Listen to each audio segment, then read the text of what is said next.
Nice. Onyx, it's great to meet you. Thank you for coming on the podcast. So tell us who you are and what you do. We'll Thank start. you. My name is Onyx Muse. I am a porn star, mainstream porn star, and an entrepreneur. Nice. So how do you got started with all of that? So how do you got it on? Yeah. I actually started in mainstream porn before I got into OnlyFans. Came after. So first I became a porn star in LA. I done a few scenes. Webcamming was really popular, so I actually did webcamming on the side between shoots. And then I started to learn about the business of that. So I actually invested to have my own studio where I can provide a service for any type of female talent that wanted to start in webcamming. So during the pandemic, was actually when OnlyFans started to become a thing because your webcam customers would they kept asking you what's your OnlyFans. If you had an OnlyFans, I would pay for it. And so I was like, okay, well, I guess I gotta make an OnlyFans. Okay, nice. And now I've been So yeah. So let's talk about like how do you got into phone like in the first place from LA? Like what's your background on that? so my background, I was born in or I'm sorry, I wasn't born in Southern California. I was raised in Southern California. I was actually heavily involved in the cannabis industry. I was a manager at a medical dispensary and consumption lounge. And then I was actually also a go-go dancer, and I was booking go-go dancers at nightclubs and music festivals. And I did that for a long time until in my early 20s, until I was like, you know what, I need to make some more money. I actually responded to a fetish modeling ad to where I began to be assistant for the photographer. And then I got introduced to porn stars and kind of had some crazy chain of events happened where I decided to join the adult industry and shoot my first scene. Okay, nice. So how was your kind of experience in like doing your first scene or like It was different. It was, basically you don't know what to expect, and yeah. you're meeting this person for the first time, and so I just smoked a bunch of weed, and I was like, you know what, I'm fucking doing this, so I might as well do it to my best of my ability. And I went in, made sure I did my job, got my check, and started the journey. um Okay. it was a lot of learning lessons because you kind of get thrown into the wolves. So what have you learned actually from like being there? What was that? Yeah. So what did you learn from that like from your first few experiences? I learned a lot. I learned a lot that people will lie to you.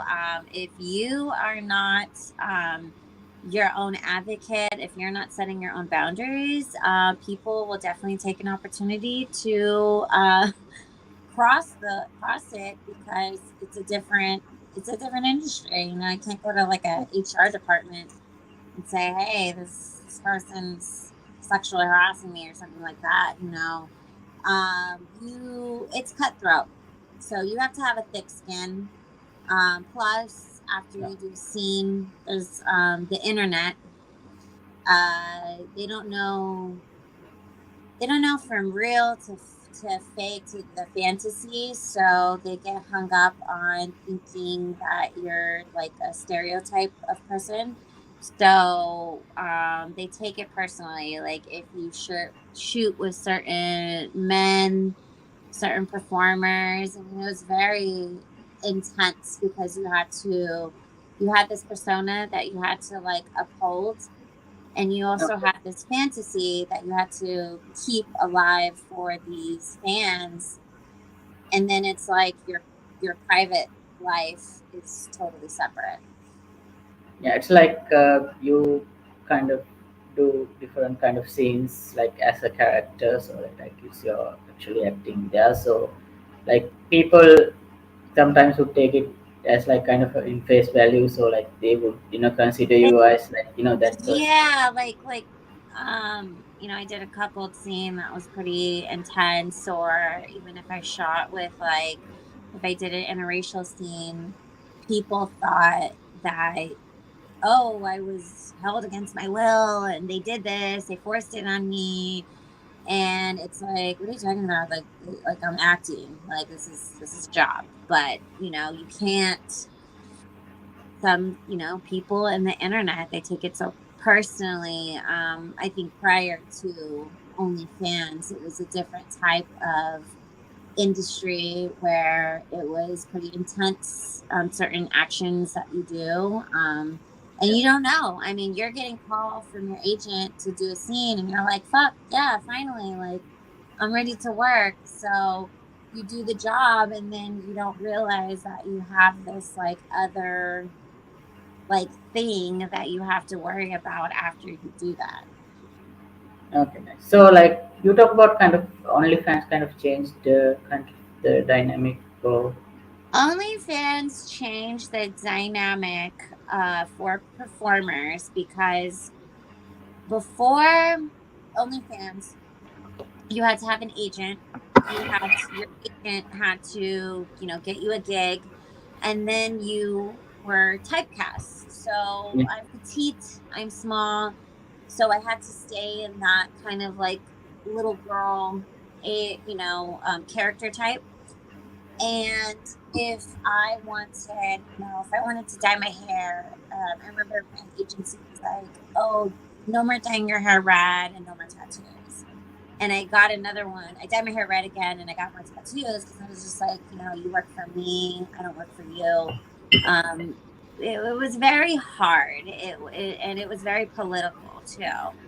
Now, what's gone on is, and I'm a dominatrix, so a lot of times the scenes or like the production companies, they don't like a dominant woman. So now with OnlyFans, it's like we're in control of our platform. We're in control of the type of content that we want to do and to produce. I could do whatever character. If I want to be a dom one day and I want to be a cosplay girl another day, but then I want to be like a girlfriend. There's a lot of things that you can do that you have the freedom. And also, you could self produce it where I can make it in my bedroom. I can make it in my studio. Before, I had to get booked with a production company, and there was like 20 people in the room. So there's good and bad with it, but ultimately, I think there's been a lot of positive movement with what OnlyFans has done for the industry. okay, nice. So it's like what you're basically saying is now OnlyFans has helped you to like become like take control of your career and like all the things that you do, and it's like whereas like previously like you had to like adhere to their kind of rules and like to act like what they have wanted you to. There's a persona that you have to upkeep with Yeah. your character. So if I wanted to change my hair, or if and it's not just me, it's like any other performer. If you want to change your appearance, that was like, that's critical. It's like, don't do that. Now it's like, if I want to change my appearance, or if any of the girls want to change their appearance, don't matter. Then it was also with the amount of shoots that were going on, scenes, there wasn't a lot. So you're just sitting. You're waiting. You're competing with all these other girls. Where I think now with OnlyFans, there is competition, but there's also enough room. Like, there's enough for everybody. You make your content. You provide all your services. Like, there's people. Like, there isn't shortage of people who aren't going to be interested in your content. Okay, nice. So you have now, like, when was the year did you started in phone? Like how and like when did you switch to OnlyFans? Was that? Yeah, like when did you started like doing phone and like when did you start switching to OnlyFans? Well, I started shooting porn when I was 24. So that was 2014. Now, in 2018 was when I started shooting OnlyFans, and about 2019 because I was also doing pregnant content because I was pregnant at the time. Okay, So I was camming pregnant because my girlfriends were saying it was a lot of money, and I did make a lot of money. And then I kept having my customers on webcam say, "Hey, like you should make an OnlyFans." And so actually, when I started my OnlyFans, I was pregnant, and I have content like that, but they have changed like their terms of service, so I can't really like offer that content anymore. But when I was making a lot of money. okay. So like, what would you say like, what kind of rules have changed on in OnlyFans? Like is it? So the company has actually sold to another owner. So Okay. over time, there's been some like services. Well, one, how much we were able to charge for content because Okay. when I first joined, it was the wild, wild west. Like you could price it for whatever you wanted. It didn't matter. It's You like you could can do $1,000 and you Yeah, get it. Like yeah, that. Okay. yeah. You were able to do whatever. I mean, obviously, you got to be smart because if Yeah, you yeah, charge yeah, for 2,000, you're not going to have a lot of people buy it. But you could. And then yeah. if you wanted to get the money out within the same day, you could do that. It was crazy. But then Bella Thorne fucked it up because so she's a Disney actress. She Yeah. put a post on Twitter and said, I'm making an OnlyFans, join. So she posts one picture that was unlockable for $200. So when you post a thing on Twitter, what's going to happen? Okay, guys are excited. There's a Disney girl. She's on OnlyFans. She's naked. So they bought it. And it was actually a bikini picture. So it was a picture that she would have posted on Instagram. Guys were Um, pissed. They did a chargeback, and she made 2 million overnight. And actually, OnlyFans did not. They did not expect to have that many chargebacks within a day. So now they capped it. So she oh, has kind of gentrified the website for us. So now we can only get tipped up to $200 at okay. max. We can only sell a content, whether it's picture or video, we can only sell it up to $100, and Okay. then we have to wait about 3 to 4 days until we can get our money. It's like if any chargeback happens, they like you would lose the money happen there. So like it's kind of a precaution that they took. Yeah. So, and then what was fucked up? So she understood that she like messed up the system, and then she said on a documentary, and you know what, this was a social experiment, and I'm gonna repost like put your link in this comment on Twitter. And she said she was gonna retweet it. She didn't retweet one. She just was, I don't know. She was just trying to talk. She just tried to like basically use our industry to, get a quick money grab, and we forever hate her for Oh, it because it was just kind of like, there's a few other celebrities who are going on, and they're making a lot of money, but it's also kind of like you guys already have money, you guys already have these avenues. It's like go somewhere else. Like why don't you go to another platform or make. whatever. Like we're already like providing explicit content. We're pretty good at it. It's kind of like we are all the underdogs, but it's business, so I guess it is what it is. When you have a profitable platform that's kind of in a new stage, so there's not a lot of rules that have been like regulated yet. Yeah. So it's like now, like after the Bellathon incident happened, it's like kind of they would they kind of recognize their kind of any that Yeah. yeah, like abusement of the platform. Like some platforms would have kind of hacks that kind of only is like kind of Well, I know it's revealed that. Cardi B is on there. There's some other celebrities are on there. I don't think that they're offering. I know Cardi B has said that she's not offering explicit content. It's more like behind the scenes. I know Iggy Azalea just joined. I don't know if she is making explicit content, but it's just kind of like I get it, but also goes down to like you have to be really smart about your like brand strategy, how you're marketing yourself, how you're marketing your platform. I mean, basically, there's no explore page, so you have to do all your own marketing, which is getting people from social media, getting them from dating sites, getting them from webcam sites to join your OnlyFans, and then also doing collabs with other performers. Yeah.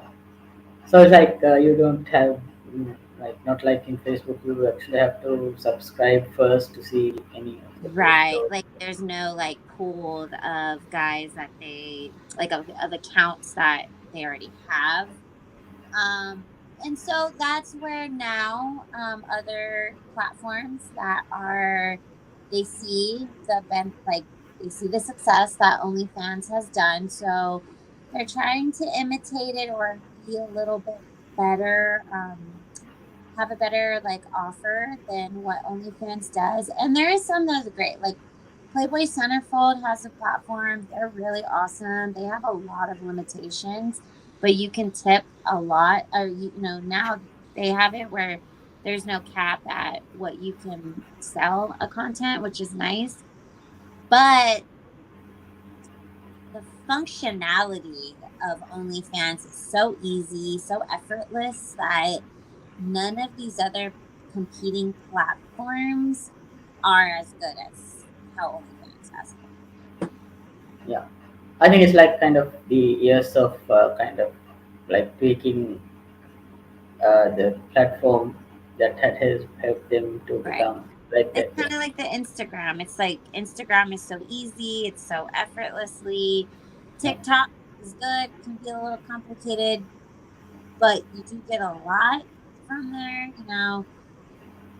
It's a struggle. It's a struggle, but also you got to learn how to adapt. Okay. So like let's talk about kind of what kind of content that you do now. Like how's your kind of schedule? What kind of content you make daily? So, what kind of content I offer? I do regular, GF girlfriend experience or GFE, but my best content that I offer is I'm a financial dominatrix.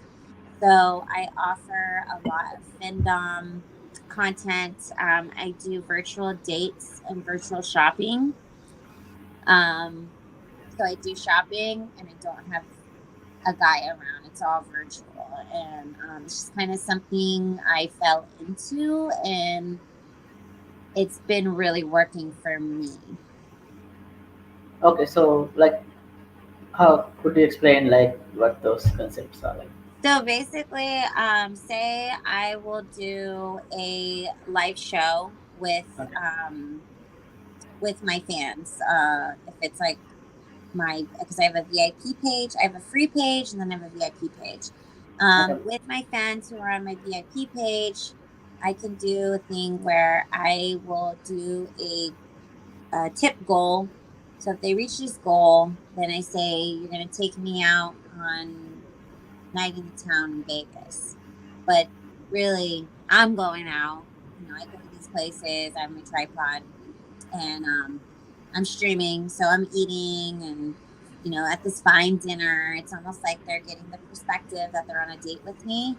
But the highest tipper will take me shopping. So I go shopping and I go into like high end stores. I go into their dressing room and when they buy it, I give them a naughty show, the dressing room, buy Uh, it. Sometimes they do. Now they can tip extra to Skype me so that they can see me in real time. Otherwise, I kind of like record the video and then I send it to them. So a lot of times they like to watch me receive the transfer, like they'll cash at me more. So they'll like see the transfer and then they want to watch me purchase it. And then I come back to my studio and give them a more super, super explicit show. But I've done anywhere. I've gotten lingerie, I've gotten sunglasses, I've gotten like $2,500 boots. Um, I've done, I mean, I just keep going for it. Sneakers, like Supreme sneakers, outfits. uh, so yeah, let's say kind of like how long would you do this kind of a session? Like how Well, do I've you? been doing financial domination for like 10 years, Okay. but online. So I used to do it. I used to do live sessions. I'm kind of getting back into that, but with like, safety precautions, doing it online, it's so safe. There's a lot of things you have to do. I mean, it's a different type of hustle. It's not, I wouldn't necessarily say it's easy that anybody could jump into it because I have to essentially convince them to buy me something or send me money so I buy it. Um, and they're not with me, but they are online. They do visually get to see it, and then they do have like some of them they actually like me to make a video and post it on my social media to brag about how they're my bitch, they're my cash register, they're my human ATM. They serve me. I'm their goddess, and when I do that, it kind of like gets more other guys that are into it. So it's like a Okay. win-win. Okay. It's Nice. like a So Yelp review. okay. So like the financial dominatrix thing. So could you explain more on that also? So, financial domination is a very particular niche. It's not for everybody. It's a certain particular guy. Basically, they have a fetish, whether it's feet, legs, ass, tits, butt. I mean, whatever they're into. Hands, armpits. I mean, it ranges. So, in order for them to like be around me, get this kind of exclusive experience, they have to serve my fetish, which my fetish is money, shopping, luxury items, everything money, because money is a tool. So anything that I want to use this tool for, as long as they serve it, then they get rewarded. Okay. Nice. That's fine. Now let's talk about like how's your kind of daily schedule looks like. So like what kind of things do you do? Well, my daily schedule is pretty crazy because I'm a mom too. So I have a business, like I have a studio where I do all my content. But basically, so I have like nannies during the day in the morning. I have my Okay. daughter, and then around like 9, my nanny comes. So then I'm able to like get ready. But Mondays through like Wednesdays, I kind of like shoot content and then I edit and then I start to plan my like stream schedules. I start to plan. I do Skype shows. So and then yeah, like I have to have a series of like communicating with them, letting them know like what I got going on in the weekend. So in the evening times is when I do about like a live show once or twice a week. I try to. Sometimes it's just one time, but And then when I do that, it's like I'm letting them interact with me live, and I have a whole system for that. Like I have a goal, they have a goal that they have to work to, whether it's like taking my clothes off, having me get dressed into other clothes that they want to see me into, even to the point where I go on an adventure around Vegas and they get to have access to that, to then, private shows. I mean, it all varies. My schedule can be really hectic. I try to stay on top of it, but it's like sometimes you just don't know when you're gonna have somebody, because there's also like there's different time zones. I have Okay. guys, I have guys who are from the U.S. So I'll get the East Coast guys in the normal evening time, anywhere from like between 4 and 8. But then I have the West, the East. No, I'm sorry. The East Coast guys are earlier, so they can be anywhere from like 3 p.m. to so on, to then in the morning time. Sometimes I have people who contact me from the UK that want to do a show, and I have to like schedule them. So it's crazy. Like this is why I like the OnlyFans on the internet, because I tell a lot of my girlfriends, like, I love the strip club. I still dance. Love the fucking strip club. Freaking amazing. But at the strip club, you only have those set of guys that decided to come into the club that you got to work, right? Where online, it's like you're working smarter. You can handle the guys in the US, but then you can handle the guys in the UK and Europe, to Australia, to Japan, to freaking all over the place. So you just got people just coming in. Oh, nice. So it's like kind of you can deal with like a lot more people and like kind of like you. It's like you have the control in like you kind of like. I have the control, and the whole thing is like, how do you monetize as much? So what's good about OnlyFans is, say, I got to get sleep at some point. I would love to just spend my whole day trying to collect all this money, but I do have to sleep. So when I'm sleeping, then that's when I'm able to like push out content, pre-recorded content that I've made, to kind of like keep them satisfied. Okay, nice. So let's talk about kind of. Uh, so do you still do kind of mainstream porn, like kind of you record No, for kind of I studios? don't. I don't shoot porn anymore for like production companies. Okay. But I do collabs. I do OnlyFans collabs with other females. I don't. I have not shot with men as far as like a boy girl scene in since like 2015. But I do collabs, like girl scenes and stuff on OnlyFans. Yeah. So like who have been like the creators you've been collaborating I've done Darcy Dolce, my girl, Leslie Dawson, and then I mean, there's just like, what I genuinely like. So I get a lot of my girlfriends that either work with me in the strip club.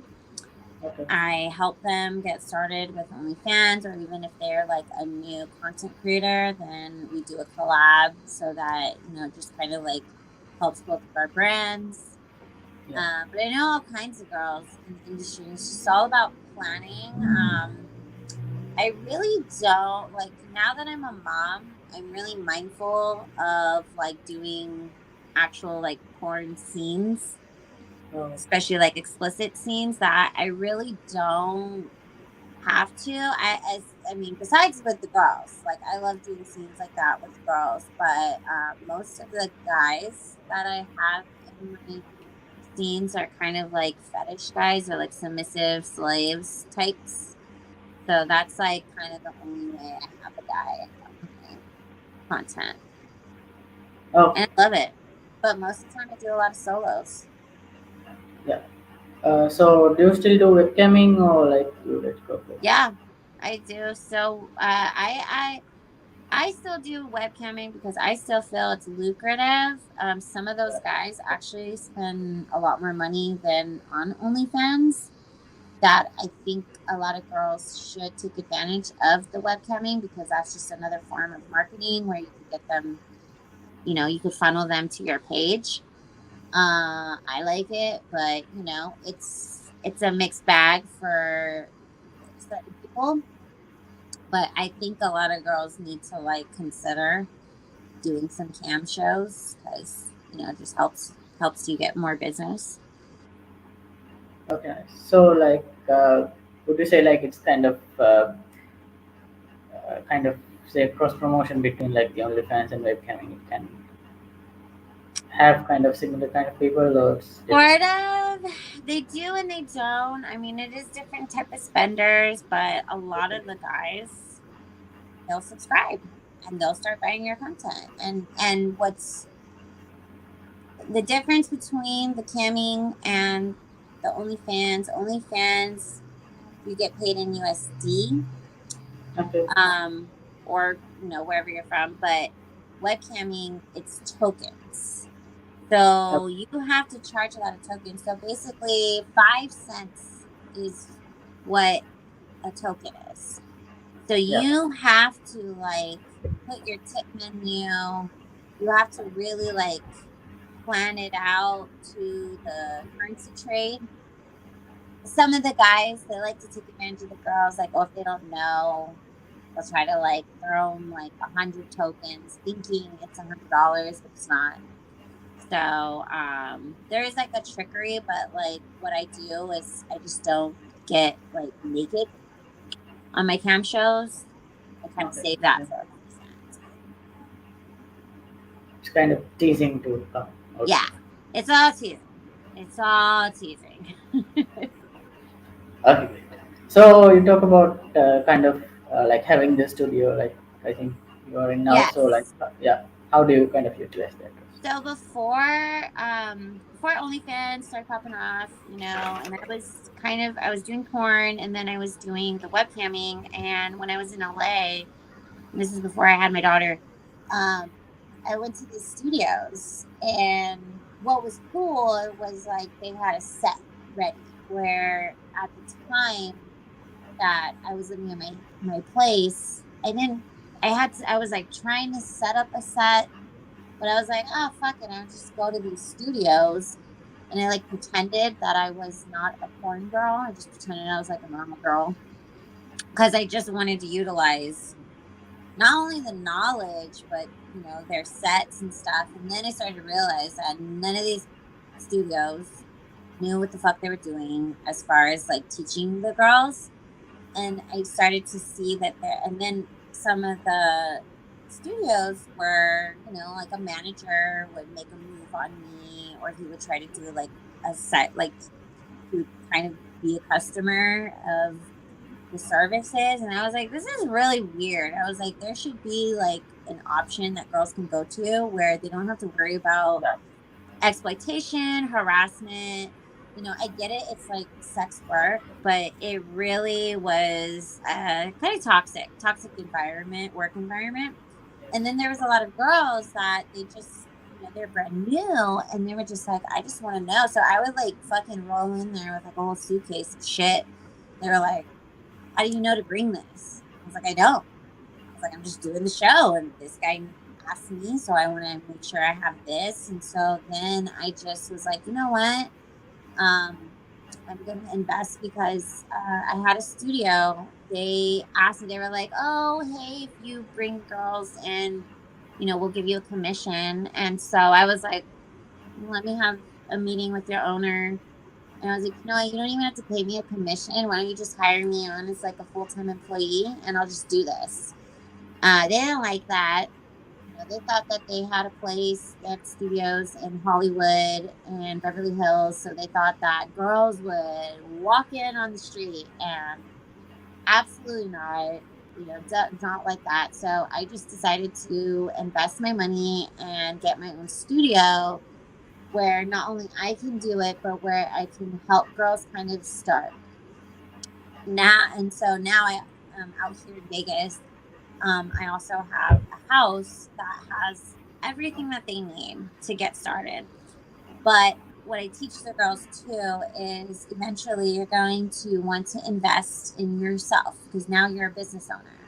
Yeah. So everything that like you need to come up with your own brand strategy, your own persona. Like what do you want? You want to be a cosplay girl? You want to be like what is your theme so that you could keep the guys interested and you want to have a theme because that's how you attract the guys to your room and they do pay attention. I mean, they pay attention to all like the little things around the room. So I try to like give them a base. You know, I've worked with a lot of girls who are like moms who don't really have the space. Maybe they're just girls just like starting in the hustle and they don't have like they have roommates or whatever. So I try to like give them like a foundation just to get started and then Yeah. eventually they can have a setup at their home and you know and they already know what to do.